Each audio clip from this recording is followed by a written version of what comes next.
अभी तक उत्तराखंड प्रदेश में समाजवादी पार्टी को जिस तरीके से देख रेख कर रहे डॉक्टर सत्यनारायण सचान अभी तक कर रहे थे और किस तरीके से पार्टी चल रही थी ये सभी को पता है। एक मुहिम अलग अलग तरीके से पार्टी कार्यकर्ताओं को इकट्ठी करने के लिए भी लगातार प्रयास इनके रहे थे, लेकिन अब वक्त दूसरा आ चुका है। इनको राष्ट्रीय स्तर पर राष्ट्रीय सचिव की जिम्मेदारी दी गई है। उसी संबंध में डॉक्टर साहब आज मेरे साथ मौजूद हैं, उनसे वार्ता भी करेंगे। डॉक्टर साहब, सबसे पहले आपका स्वागत। धन्यवाद।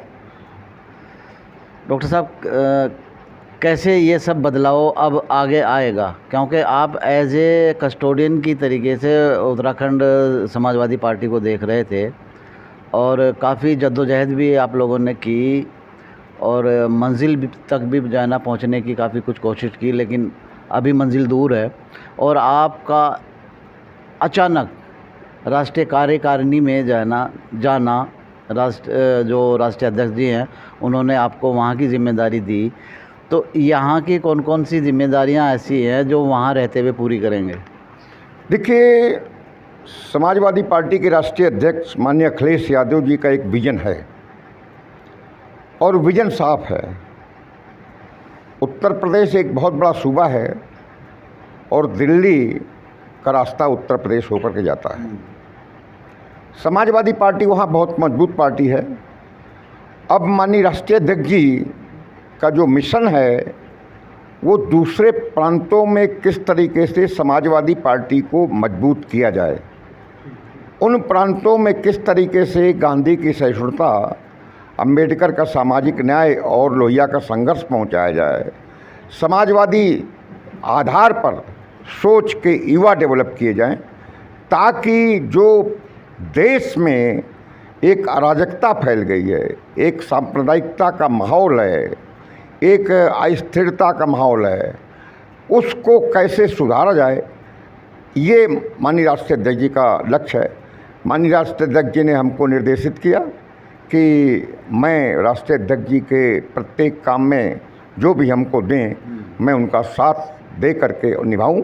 मैंने उनको आश्वासन दिया है कि जो भी उनका निर्देश होगा, अगर मुझे महाराष्ट्र भेजेंगे महाराष्ट्र जाऊंगा, जहां भी भेजेंगे वहां मैं जाऊंगा और पार्टी के लिए काम करूंगा, समाजवादी के लिए काम करूंगा।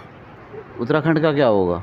देखिए, यहाँ भी हमने राष्ट्रीय अध्यक्ष जी ने प्रदेश अध्यक्ष नामित किए हैं, शंभू प्रसाद पोखरियाल हैं और वो यहाँ बैठेंगे, हम भी यहाँ बैठा करेंगे और यहाँ जो पुराने साथी हैं उनके अनुभवों को लेकर के, जो हमारे पदाधिकारी रहे हैं उनके अनुभवों को लेकर के हमारे जो नए प्रदेश अध्यक्ष हैं वो काम करेंगे और सब एकजुटता के साथ काम करेंगे।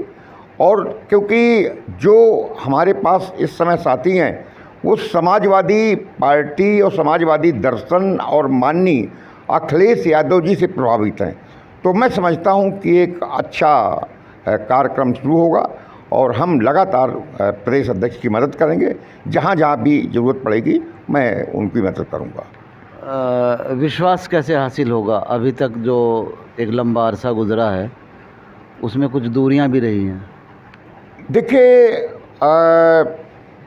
जो हमने एक प्रोग्राम बनाया है उत्तराखंड के लिए, सामाजिक न्याय के उसमें उत्तराखंड सबसे नीचे पायदान पर है। जो लाभ उत्तराखंड वासियों को 92 में जब सुप्रीम कोर्ट का जजमेंट मंडल आयोग पर आया था मिल जाना चाहिए था, वो नहीं मिला। राज्य बनने के बाद, राज्य तो इस वजह से बना था कि जल जंगल ज़मीन की बात होगी, रोजगार मिलेगा, पलायन रुकेगा, लेकिन ये सब चीज़ें कांग्रेस और भारतीय जनता पार्टी के शासन में कुछ नहीं हुआ। पलायन बढ़ गया, रोजगार खत्म, भ्रष्टाचार का मिनी प्रयोगशाला बन गया। ये आप सब लोगों को मालूम है किस तरीके से बंदर बांट रोजगार में हो रही है। मंत्री संतरी जिस तरीके से उपनल में, जिस तरीके से विधानसभा में, जिस तरीके से शिक्षा विभाग में, जिस तरीके से यहाँ पेपर लीक होता है, तो ये सब चीज़ें अल्टीमेटली लोग समझ गए हैं कि ये दोनों दल उत्तराखंड के हितैषी नहीं हैं। अब इन्होंने उत्तराखंड वासियों को एक और गुमराह किया इन्होंने क्षेत्रीय आधार पर कुछ एरियाज़ को आरक्षण का लाभ दे दिया। व्यक्ति खुश हो गया कि नहीं अब हमको ओबीसी का आरक्षण मिल गया, लेकिन वो 14% आरक्षण, उस 14% आरक्षण में आप 50% यहाँ के पॉपुलेशन को शामिल कर रहे हो, तो ये इनको मालूम ही नहीं। उस बेचारे को जो उत्तराखंड वासी है वो तो केवल खुश हो गया। मैं एक एग्जाम्पल बता रहा हूँ, पौड़ी जनपद, वहाँ 10 पट्टियाँ हैं और 10 पट्टियों में 8 पट्टियाँ के लोग जो हैं ओबीसी में। तो बेसिकली हमारा क्या मिशन होगा, हम चाहेंगे जब 79 में मंडल आयोग बना था, सामाजिक और शैक्षणिक रूप से जो पहचान की गई थी उन्हीं मानकों के आधार पर यहाँ पहचान की जाए और SC ST को छोड़ करके जितने लोग, चाहे वो ब्राह्मण हो चाहे ठाकुर हो, वो सब सर्वेक्षण किया जाए और उनको सामाजिक और शैक्षणिक रूप से पिछड़े घोषित करके प्रदेश और केंद्र की सेवाओं में 27% का लाभ दिया जाए। ये हमारा मिशन है। ठीक है, एक आखिरी सवाल, इन 22 सालों के दौरान राजनेताओं के किरदार को लेकर आपका अपना अनुभव क्या कहता है?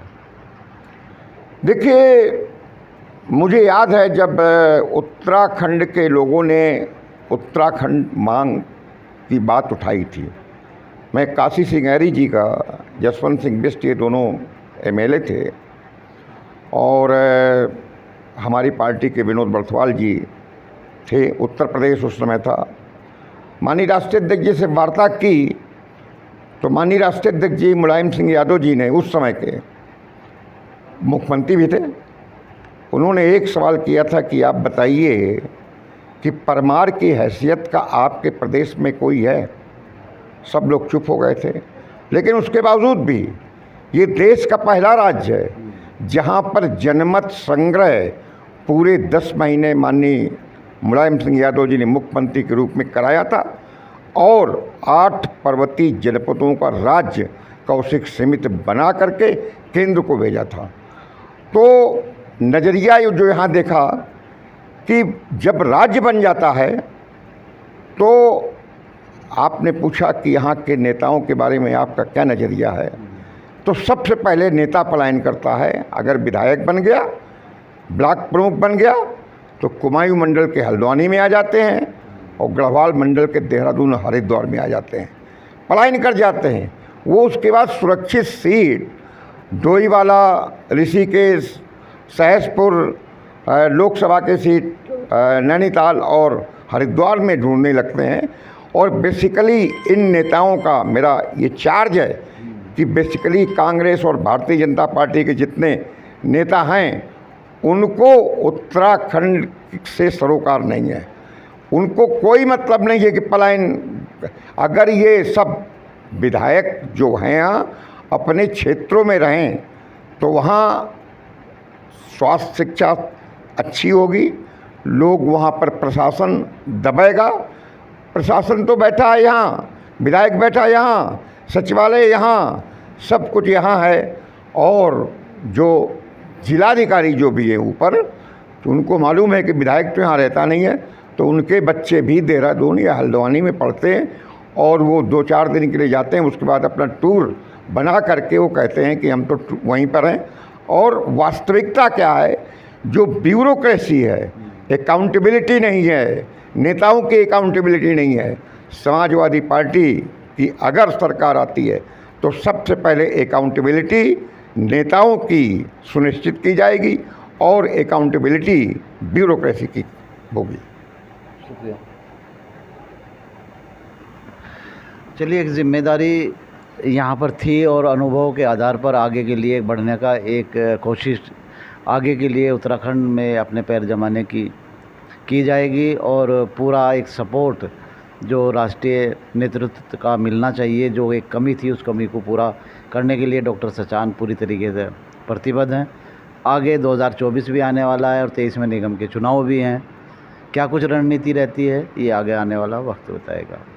अपने सहयोगी RP सिंह के साथ मुझे दीजिए इजाज़त। नमस्कार।